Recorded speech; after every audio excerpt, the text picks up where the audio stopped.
Clear prop. Tower 738 Yankee number 2 following twin traffic, 3 mile final. Clear left to 1 Charlie Bravo, make straight in runway 25, join 4 mile final. This is Behind the Prop with United Flight Systems owner and licensed pilot Bobby Doss and his co-host, Major Airline Captain and designated pilot examiner Wally Mulhearn.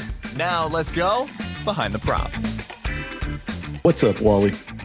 Hey, Bobby, how are you? I am fantastic as always. It has actually been quite a while since we recorded. I married my daughter.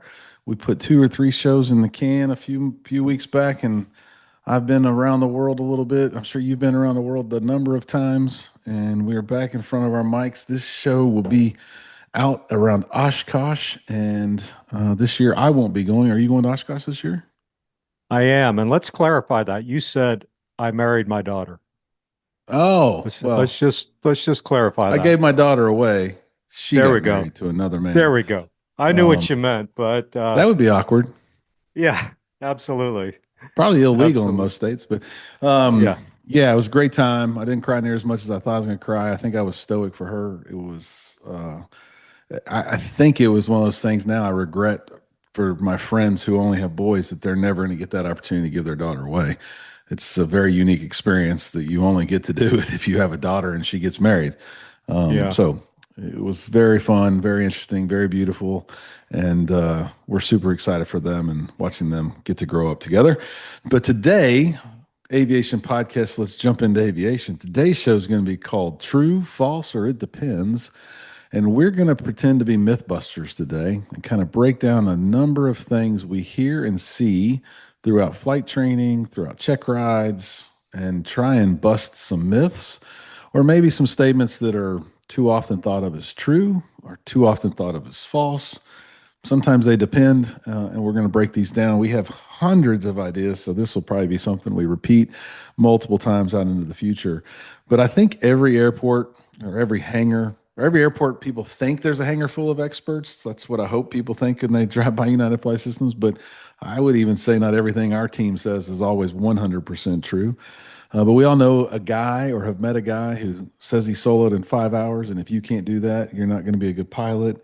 And I just think there's too much stuff like that that's said. I hear if you're not flying glass, you're not going to learn how to fly correctly. Just a lot of crap out there, Wally. And as a flight school owner who meets a lot of new prospects who want to learn how to fly, they come with all these preconceived ideas. I'm sure people are so afraid of the DPE, and I know you really well. You're not a scary guy. So let's bust some myths, and let's start keeping this list somewhere too that we can share so we can keep a long list and let it grow and grow and grow. We're going to have 3 parts today, but today's first part is flight training myths. This is my cup of tea. The things that I think students hear or read on the internet, and it's just not true. I could go on and on and on all of these, but the one I hate the most is accelerated flight training is always faster. Wally, you've been around a long time. Is accelerated flight training much more than marketing? Probably not. I would say that most of the people that I interact with, usually check rides, a lot of times but people ask me, "Hey, where should I go to learn how to fly?" And I will say, "Well, here, this is what I know," and I don't I know you don't want to hear this, but I don't just say you should go to United Flight Systems. I say, here are a couple of different options. The vibe at this flight school is this. The vibe at this flight school is this. The vibe, and so forth. There are some flight schools that you walk into, and it feels like a frat house. And maybe some people want that. That's not what I would want to do. Some flight schools you walk into and it's very corporate feeling. It almost feels like an accounting firm when you walk in, and that's the other extreme. And I will say this, I think your flight school is kind of in the middle where if I were going to run a flight school, that's kind of where I'd want to be, or own a flight school, I should say. Um, but I will say, I will, when I talk to people, almost every one of them says, that are at accelerated schools, I'll say, well, they told me it was going to be X months to get all my ratings, but it was X months plus 4, so it didn't work out. And of course, when they put the sales pitch on you, they don't factor in weather. They don't factor in life, maybe the 3 days before your big milestone, whether it be a check ride or stage check or whatever, maybe you have a life event happen. You have a loved one that passes away and you got to go away for a week, and it kind of puts you on the back burner. So, they a lot of times they don't really factor into that kind of stuff. It would be interesting to if there are statistics, and I'm sure some of the national flight schools that have locations all over the place, I'm sure they could tell you this. I wonder if the person who's flying out of Arizona, where they don't ever see a cloud, um, finishes faster than the person flying out of Houston, Texas, or down in southern Florida, where thunderstorms are a thing, hurricanes are a thing. Um, I'm sure that's part of it, but on the other hand of it, those people flying out of Arizona never get to fly into a cloud, and that's kind of important to be able to do that. So, you there's good and bad to having to deal with weather. Yeah, I think more often than not, we get phone calls and they say, "Do you offer an accelerated program?" And I normally enjoy that conversation because we can go about as fast as anybody wants to go. It's not normally the program that makes you successful, it's you and the school operating together to make you successful. Again, we aren't normally the holdup with availability and all of that. It's the student's ability to take the information in, learn the information, not just at a rote level, but at an understanding, a deep understanding level that gives them the ability to be a good pilot. That's what you get. That's how you get through the programs or the ratings and become something like a CFI and start making money. Accelerated is not 5 days a week, 8 months in a row. That's not going to get it done. If you can't, if I have a 5 gallon bucket and I pour it into a 2 gallon bucket, I will no longer have 5 gallons in a bucket. I'm Right. going to lose a lot of stuff. So normally it's about pace. I like to say most can be done in a year if they train 2 or 3 times a week, and that's pretty basic math. So you do not have to go to an accelerated program, and I would say they're not bad. It's just not for everyone. So they're not always better. I can say that myth is busted. And many people have finished at United Flight Systems with their CFII in 9 months. They were very dedicated. They were very good. They worked really hard and they did a lot of work. It's not something that a school can do for you and get you through just because they have an accelerated program. Um, have you seen applicants that might have been pushed through and weren't ready for their check ride, maybe because of an accelerated course or program?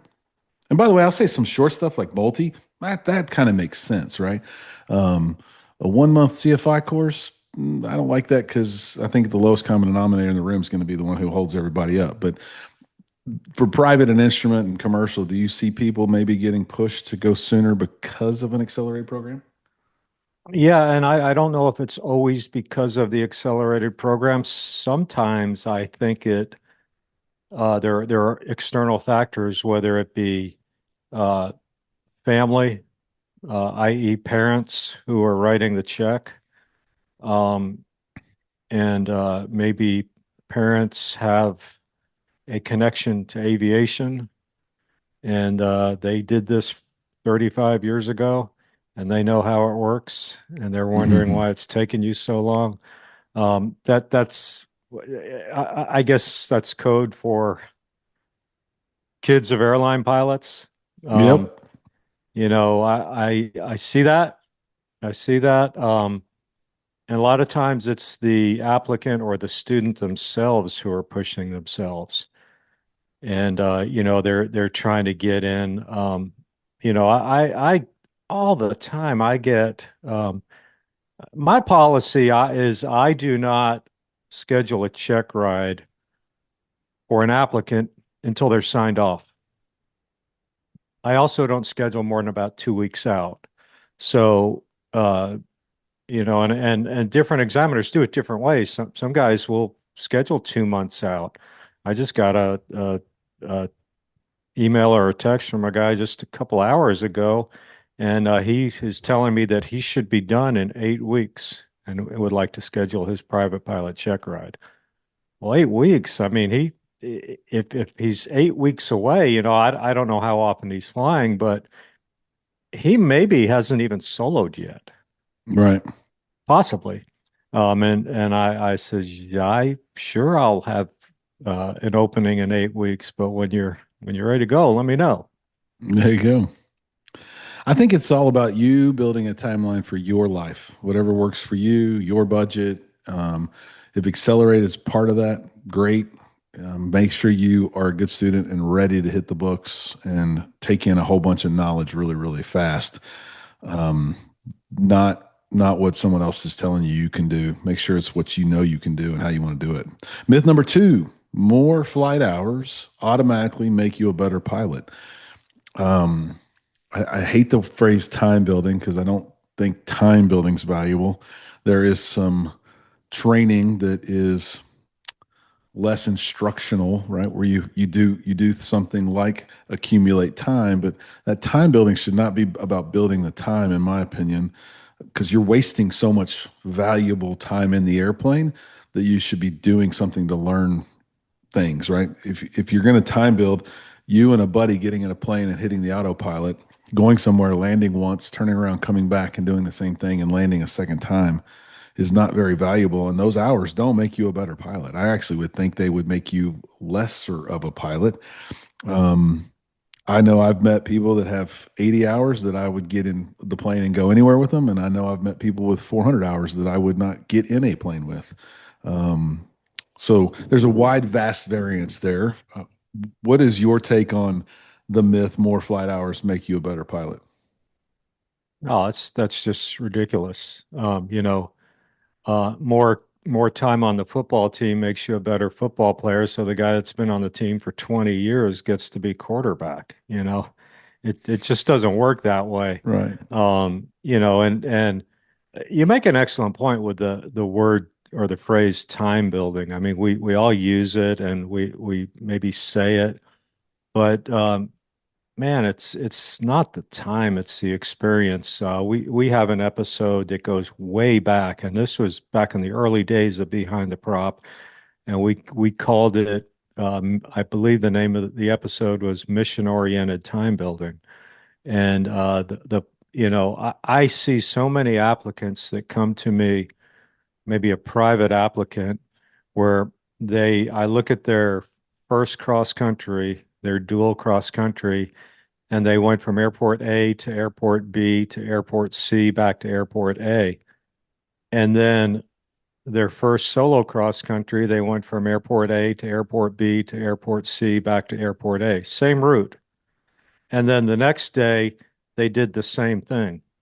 And I just look at that and I know the instructors are afraid to send them to places that they haven't been to, but I just recently flew to Rome, Italy. Guess what? Until I was there, I had never been there. All right. And so, that's what you have resources for that. Your check instructor didn't have to go there and land with you first before you were allowed to go to Rome? No. You know what? The asphalt or the concrete felt the same over there. They Was the white paint the same color? Yeah, the white paint was the same color. They talked a little funny. I had to get different kind of money, but the pizza and lasagna was really good. Oh, I bet it was. Anyway, yeah. So I don't know what more hours don't make you a better pilot. Oh, That's it. absolutely. Absolutely, it does not. Number three on flight training. Once you pass your check ride, you've mastered flying. I'll let you take this one, Wally. There's a lot of people that will say, I have probably used it. You know, the document that you get when you pass a check ride is not a license. It's technically a certificate. It doesn't say pilot license on there. It says pilot certificate. But a lot of times what we say is you now have a license to learn. And you know, you're always learning. I'm learning. My gosh, I every flight I'm learning something. And um, you know, and you can learn from the negatives too. You can go, okay, don't do that again. That didn't work. Um, but yeah, no. Once you pass a check ride, you're just now you're just in a different phase of learning. Yes, you are correct. Let's jump to part two now. We're going to talk about some myths related to the airplane and weather. We talked about it briefly in the introduction, but cockpits make you a safer pilot. Is that true? No, no, not at all. I mean, glass cockpits. You can make the argument that you can make the argument the other way. But both of them have some valid points to it, is what I'm saying. Right. Um, Glass cockpits are going to give you more information, but sometimes more information becomes a distraction. Sometimes it's just you know I when I see a an applicant struggling on steep turns, it's usually because they're looking in too much. I see an applicant that nails steep turns. I'll look over at their eyes and they're outside 90% of the time, as you should be. Yes, I think that that information, it would be like if someone gave me the reason for life, and it was this big sheet of paper with a ton of information on it, but it was in Italian since you talked about Rome. That wouldn't mean anything to me. I wouldn't know the answer to the reason for life because I wouldn't be able to read it. I think a lot of Right. people get real dependent on glass and then don't even understand some of the information that the screens are delivering to them, or even know where to find some of the stuff in there. Um, I think it's very, very important that you understand the systems you're using, and glass does not mean safer. It could mean the other way around, like you said. And an automation on top of that gets real scary real quick if you don't know how the automation's working. Myth number five here: autopilots make flying easier. Eh, yeah, flying to Rome for 12 hours, yeah, yeah, it does make it easier. Um, but if the autopilot isn't doing what it's supposed to be doing, again, this is going back to knowing your technology and knowing how your equipment is working. But I have watched many applicants get in trouble by using the an autopilot. You know, they on an instrument check ride. Uh, you know, if they want to use the autopilot, I will let them use the autopilot on one approach. And I just pay attention. I go, okay, well, you used it on approach number one. Guess what? Number two and number three, we're not going to use the autopilot. But I have seen them fighting the technology. You know, it's not doing what you want it to do, and it's really kind of funny. You know, the old definition of insanity is trying the same thing over and over again and expecting different results. And it's funny to watch people press a button harder. You know, okay, it that didn't work, so let me instead of uh, a half pound of force, let me put 2 pounds of force on it. Okay, that didn't work. Let me put five. You know, let's really push the button hard. Or engaging something, it's not working, disengaging, engaging, it's not working, you know, shutting it off, turning it back on, shutting it off, turning it back on. And uh, you know, sometimes you just got to get down to the raw, very basics of it. Yeah, I think that it definitely reduces workload but I think it can make the flying more complicated because of all that automation and you really have to understand it. I've never got a number to call, but the one time I was really worried about getting a number to call was when I didn't do the right thing. I didn't tell the autopilot to do the right thing, and I was just letting it go, right? I think that's a very slippery slope that could get you in a lot of trouble and possibly get you hurt. So don't don't say it's always easier with autopilot, but I would say yes, the autopilot reduces your workload. Myth number Yeah, and it, six. Oh, good. oh, it just allows you to have a wider view of things instead of being focused so heavily on attitude, airspeed, altitude. Maybe now you're able to look over there and look at your engine instruments, that sort of thing. Yeah. Myth number six. If it's VFR, it's safe to go. Well, define VFR. VFR, I mean, 1,003. It could be 2,500 overcast and 4 miles visibility, and that may not be real conducive to a safe flight. Yeah, at 40, or we'll call it just for giggles here, 35 degrees Fahrenheit. That Yeah, that might be a really, really, really bad day. yeah. Um, yeah, and I think, you know, I'm sure it's happened to you. It happened to me on my check ride. I listened to the weather. I wrote it down. I walked out to the plane. I was in the weather. The DP was letting me dig myself a hole there, I think. And when I heard the weather, I wrote it on my knee board. I kept listening. I kept going. He actually asked me, "Did you hear what they said?"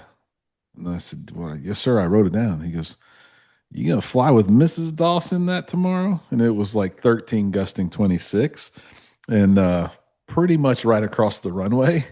And I think he saved me a really bad day that day by asking that question. But VFR is not always safer. Winds are brutal. I would say I hate birds and I hate wind. Those have both cost me a lot of aluminum damage on aircraft that I wish we wouldn't have bent.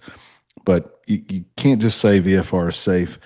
And even more so, I think where people get themselves in trouble that I see around the airport is when it's VFR here and they send it and they don't realize that it's not VFR right away from here, right? They just Right. do the visual check. They're not looking at a bigger picture. And if you're going to go to Galveston, that's pretty close to Houston. If you don't live or never been to Texas, there's a beach about a 35-minute flight from where we're sitting right now. And that's a very different set of weather criteria that's probably going on at Galveston right now. Oh, yeah. Yeah. The water's there. There's a lot of wind. You just wouldn't say because it's pretty here, I'm going to go to Galveston. I would do a lot of checking. Lots of resources out there. I would say weather, in my opinion, is a weak spot for everyone. Would you say weather is a weak spot for most pilots that you meet in the private and instrument check ride days? I would, and it's still a head scratcher. It is really a head scratcher. I ask every single one of my applicants, and this, if you're going to take a check ride with me, be ready for this one. I will ask, what's the weather at our destination or the airport we're going to divert to? And they'll read it off to me and they'll give me a temperature. They may say the temperature is 28 degrees. And I'll say, based on that temperature, at approximately what altitude is the freezing level? And my goodness, the calculations that I watch my applicants go through, and the calculators come out, and these are algebraic formulas that they must be punching in there because they're punching a bunch of numbers where I would like to think that you could go 28 divided by 2 and know that it's about 14,000 feet AGL. And I even tell them, I say, look, even if it's an odd number, just subtract one or add one. If it's 29 degrees, make it 30. Say it's 15,000 feet. That's all I'm asking for. Right. But boy, they struggle with that one. I had a young man on check ride years ago. This is probably about 8 years ago, and we were out of Sugar Land, which is southwest Houston, and I was being observed. It was my yearly observation. So the FAA was sitting in the back of the airplane, and this was a private pilot check ride. And we take off, and we're climbing out. We're heading northwest on our cross country, and we flew right in a cloud. I mean, we flew into a cloud, and I took the controls and I kind of pushed the nose down, and I I probably I don't think I said any inappropriate words, but I said, "What are we doing?" And he said, "Well, the ATIS says it's 6,500 broken, and we're about 3,000 feet." I said, "Well, yeah, the ATIS is for like a 6 mile ring. It's the airport, the automatic terminal." And it was just mind-boggling that we just flew right into a cloud. I mean, unfortunately for him, the result was not what he wanted. But you know I, that was just I can't believe that happened. Yeah, it's crazy. You could see it, obviously, right? So he Oh yeah, visually flew into it. yeah. Um, no bueno, no bueno. The next part we're going to do is pilot judgment myths. And this is one that I'm pretty passionate about. I'm not so sure the first one's one that many people say, but I think I have heard it. And that's good pilots never cancel flights. What's your belief system on that one, Wally? This is a little bit of a I won't say a slippery slope, but I mean, if you've got a reason to cancel a flight, then cancel the flight. The a scenario that I'm giving away my check ride stuff, but hey, if you're listening, come take a check ride with me. Um, I asked the applicant what our takeoff weight is going to be. And then I say, okay, well, my friend just showed up and he weighs X, and it's now going to put us just a little bit overweight, maybe 18 pounds, maybe 24 pounds. Notice the common denominator here is 18 and 24 are both divisible by 6. What weighs 6 pounds? Maybe a gallon of fuel? Maybe. Um, so, I, the, the, the go-to answer for most of my applicants is, well, we just can't go. And, that's an option. It absolutely is an option. But if you can figure out a way to go, we want to go, especially for my commercial applicants, because we're giving them a scenario where they are now a commercial pilot. They are gainfully employed. They're being paid to take these people from here to there. Now, obviously, we don't want to crash. So, that's where you've got to use your judgment. But I've canceled flights. I was going to say your company probably has some rules, but if let's say you were um, in a jet and it said rear door open somewhere, I don't even know if that light exists, but I'm assuming even if you're a good pilot, you're not allowed to go if that light's indicating that the door's open. Correct. Yeah. Correct. Even if the door's closed, you visually inspect it, that sensor or whatever that is like a hard no for your company and you as a pilot. Doesn't change your skill level, doesn't make you a Right. bad pilot because you cancel the flight. So be Right. safe first. Um, don't ever send it because you think that makes you a better pilot, please. We want you to keep listening to our show. We'll say it that way. Myth number Yeah. 8, confidence equals competence.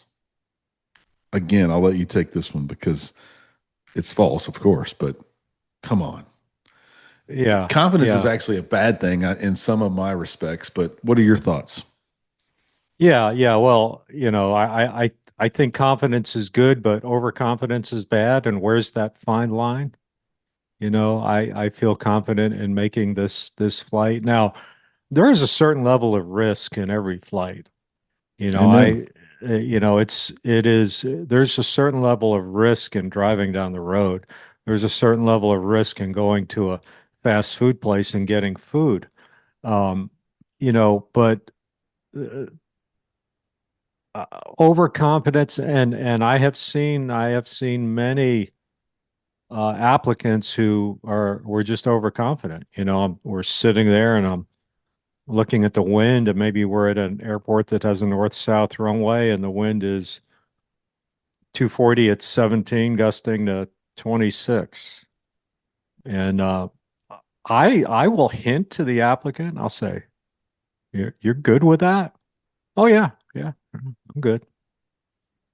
"Okay, all right, let's There is go a now." maximum cost. There is a maximum demonstrated crosswind component that I would assume would be exceeded on any aluminum aircraft that has a single engine at 26 knots crosswind. Yeah.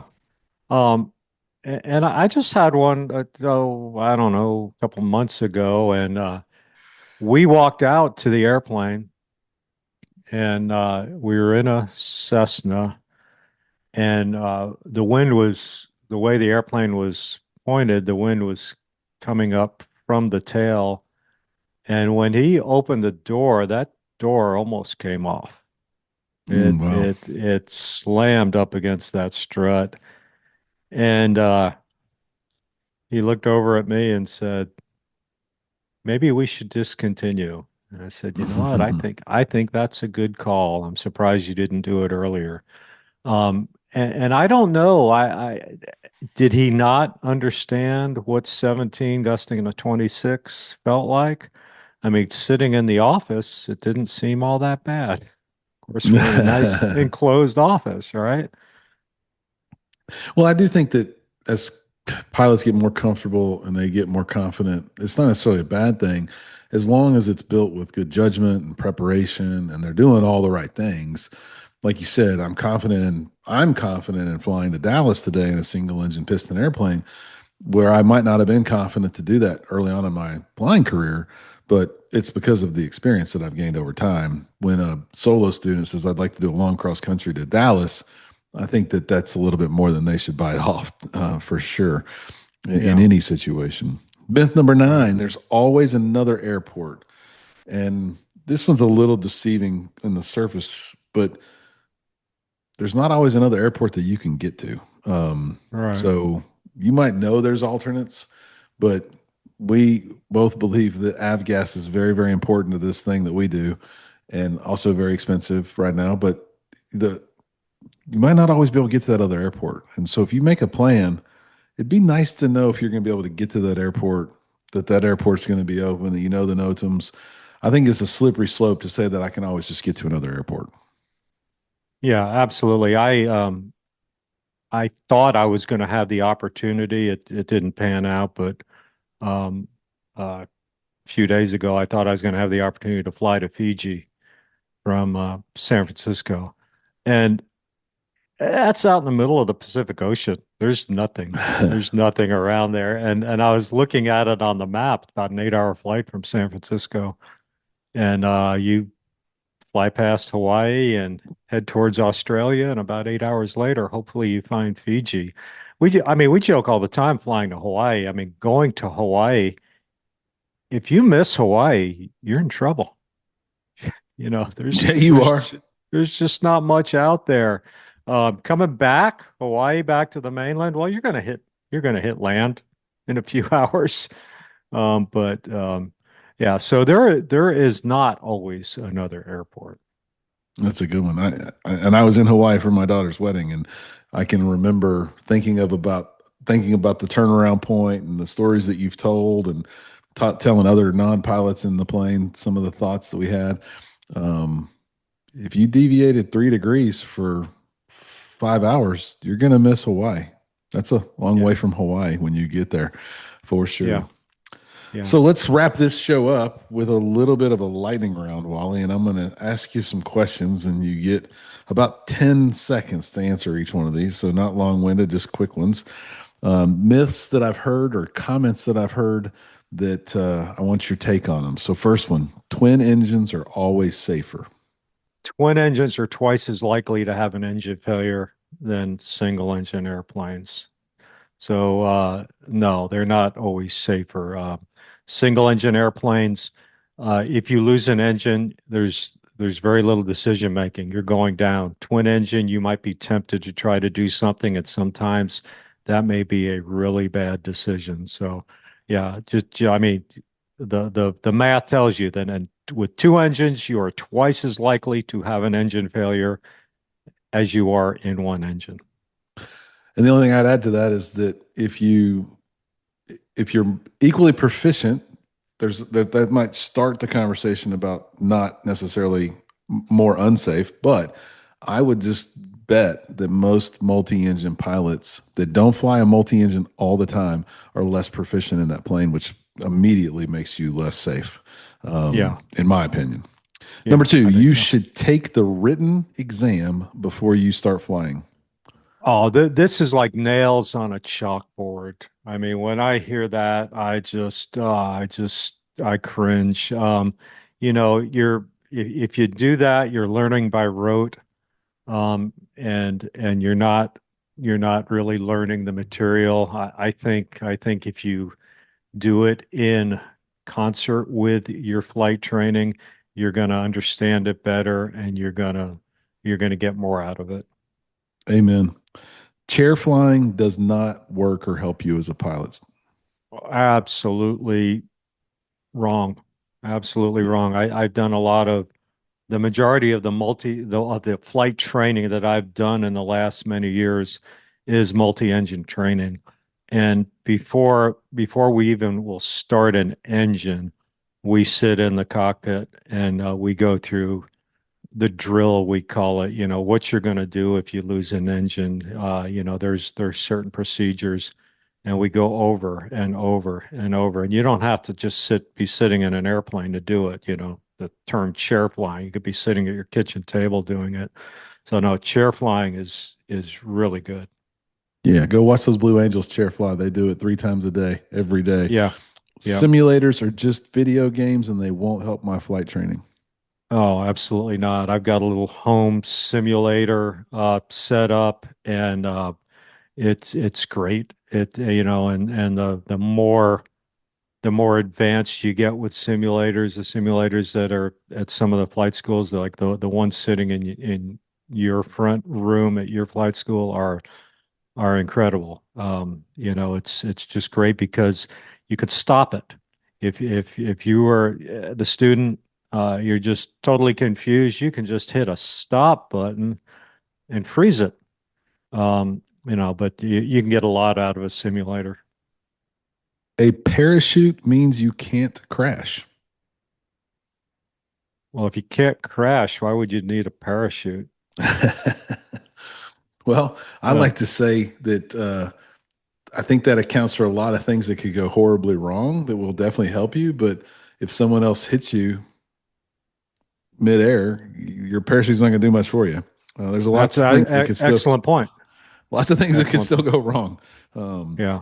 I'm a Cessna pilot center, but I'm a Cirrus pilot as well, and I like the parachute. I like it as a available option, but it doesn't mean I'm not going to ever crash. Right. Controllers do not like student pilots. I couldn't be farther from the truth. I think controllers actually enjoy uh, mentoring, if you will, if that's the right word. I think you say I'm a student pilot. There's just an extra set of eyes, probably a little bit. Uh, you maybe instead of one mulligan, maybe you get two or three mulligans if you're a student pilot. No, our controllers in this country are great, and at the local airports, even there's some controllers that kind of have a reputation, and they have a social media following of people who have posted things about them. But I'll tell you what, if you were out there and got in trouble, those guys are the ones that you're going to want on your side. I know a whole bunch of them, and I've been to a whole bunch of towers and centers, and there's not one that doesn't want to talk about aviation and help you be a better pilot. So that's just false 100%. You only learn in the airplane. No, the airplane is a horrible classroom. The airplane is a lot of times very temperature-wise uncomfortable. It's noisy. There's a lot going on. It's a dynamic place. So, you can learn a lot. You can learn a lot in your house, in your room by reading. You can learn a lot in the classroom, at a flight school, in a briefing room, in the lobby, talking to other pilots. So no, you can learn anywhere. That's it. That's the lightning round. One of the things we love about aviation is that there's always opinions. Every airport coffee pot has an expert, every hangar has stories, and every pilot has advice. But the best pilots don't collect opinions or garner opinions, they collect wisdom. And I think if you ask questions, you seek for more information, you always try to learn. I just know you're going to be a better pilot, and you're going to probably meet a lot of smarter pilots. If you do that, come see me in Houston and I'll do it with you. Love to have you. But don't forget, keep listening and stay behind the prop. Thanks for checking out the Behind the Prop podcast. Be sure to click subscribe and check us out online at behindtheprop.com. Behind the Prop is recorded in Houston, Texas. Creator and host is Bobby Doss. Co-host is Wally Mulhearn. The show is for entertainment purposes only and is not meant to replace actual flight instruction. Thanks for listening, and remember, fly safe.